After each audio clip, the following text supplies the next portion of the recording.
Sun's Dusk, Book 11 of 2920. The Last Year of the First Era by Karlovec Townway. 2. Sun's Dusk, 2920. Teleruin, Morrowind. "A man to see you, Night Mother," said the guard. "A Kothringi tribesman who presents his credentials as Lord Duke of Blackmarsh, part of the Imperial garrison of Gideon." "What makes you think I have even the slightest possible interest in seeing him?" asked the Night Mother with venomous sweetness. "He brings a letter from the late Empress of the Cyrodiilic Empire." "We are having a busy day," she smiled, clapping her hands together with delight. "Show him in." Zook entered the chamber. His metallic skin, though exposed only at his face and hands, caught the light of the fireplace and the lightning of the stormy night from the window. The Night Mother noted also that she could see herself as he saw her. Serene, beautiful, fear-inspiring. He handed her his letter from the Empress without a word. Sipping her wine, she read it. "The Duke of Morrowind also offered me an appreciable sum to have the Emperor murdered earlier this year," she said, folding the letter. "His payment sunk and never was delivered. It was a considerable annoyance, particularly as I had already gone to the trouble of putting one of my agents in the palace. Why should I assume that your more than generous payment from a dead woman will arrive?" "I brought it with me," said Zook simply. "It is in the carriage outside." "Then bring it in, and the business is complete," smiled the Night Mother. "The Emperor will be dead by year's end. You may leave the gold with Apolladith, unless you'd care for some wine." Zook declined the offer and withdrew. The moment he left the room, Myramore slipped noiselessly back from behind the dark tapestry. The Night Mother offered him a glass of wine, and he accepted it. "I know that fellow, Zook," said Myramore carefully. "I didn't know he worked for the old Empress, though."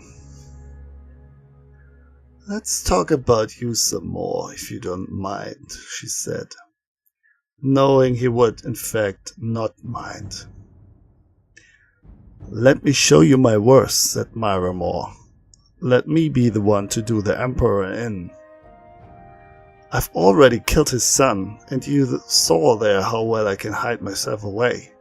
Tell me you saw one ripple in the tapestry." The Night Mother smiled. Things were falling into place rather nicely. "If you know how to use a dagger, you will find him at Bodrum," she said, and described to him what he must do. 3. Sun's Dusk, 2920. Mournhold, Morrowind. The Duke stared out the window. It was early morning, and for the fourth straight day a red mist hung over the city, flashing lightning. A freakish wind blew through the streets, ripping his flags from the castle battlements, forcing all his people to close their shutters tightly.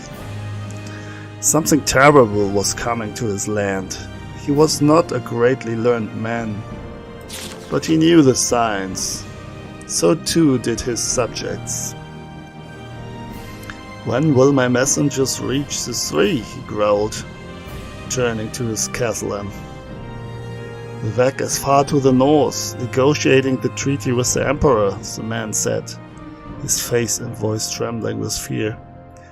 "Amalexia and Sothosil are in Necrom. Perhaps they can be reached in a few days' time." The Duke nodded. He knew his messengers were fast, but so too was the hand of Oblivion. 6. Sun's Dusk, 2920. Bodrum, Morrowind. Torchlight caught in the misting snow gave the place an otherworldly quality. The soldiers from both camps found themselves huddled together around the largest of the bonfires. Winter bringing enemies of fourscore of warring close together. While only a few of the Dunmer Guard could speak Cyrodiilic, they found common ground, battling for warmth. When a pretty red-guard maiden passed into their midst to warm herself before moving back to the treaty tent, many a man from both armies raised their eyes in approval. The Emperor Ramon III was eager to leave negotiations before they had ever begun. A month earlier he thought it would be a sign of goodwill to meet at the site of his defeat to Vivek's army. But the place brought back more bad memories than he thought it would. Despite the protestations of potentate Residue Shay that the rocks of the river were naturally red, he could swear he saw splatters of his soldiers' blood. "We have all the particulars of the treaty," he said, taking a glass of hot Uel from his mistress' quarter. "But here now is not the place for signing. We should do it at the Imperial Palace, with all the pomp and splendor this historic occasion demands. You must bring Amalexia with you too, and that wizard fellow." "So Cecile," whispered the potentate. "When?" asked Vivek with infinite patience. "In exactly a month's time," said the Emperor, smiling munificently and clambering awkwardly to his feet. "We will hold a grand ball to commemorate. Now I must take a walk. My legs are all cramped up with the weather. Corda, my dear, will you walk with me?" "Of course, Your Imperial Majesty," she said, helping him toward the tent's entrance. "Would you like me to come with you as well, Your Imperial Majesty?" asked Residue Shay. "Or I?" asked King Drozel of Senchal, a newly appointed advisor to the court. "That won't be necessary. I won't be gone for a minute," said Ramon. Myramor crouched in the same rushes he had hidden in nearly 8 months before. Now the ground was hard and snow-covered, and the rushes slick with ice. Every slight movement he made issued forth a crunch. If it were not for the raucous song of the combined Morrowind and Imperial army gathered about the bonfire, he would not have dared creep as close to the Emperor and his concubine. They were standing at the curve in the frozen creek below the bluff, surrounded by trees sparkling with ice. Carefully, Myramor removed the dagger from its sheath. He had slightly exaggerated his abilities with a short blade to the Night Mother. True, he had used one to cut the throat of Prince Julek, but the lad was not in any position to fight back at the time. Still, how difficult could it be to stab an old man with one eye? What sort of blade skill would such an easy assassination require? His ideal moment presented itself before his eyes. The woman saw something deeper in the woods, an icicle of an unusual shape, she said, and darted off to get it. The Emperor remained behind, laughing. He turned to the face of the bluff to see his soldiers singing their song's refrain, his back to his assassin. Myramor knew the moment had come. Mindful of the sound of his footfall on the icy ground, he stepped forward and struck, very nearly.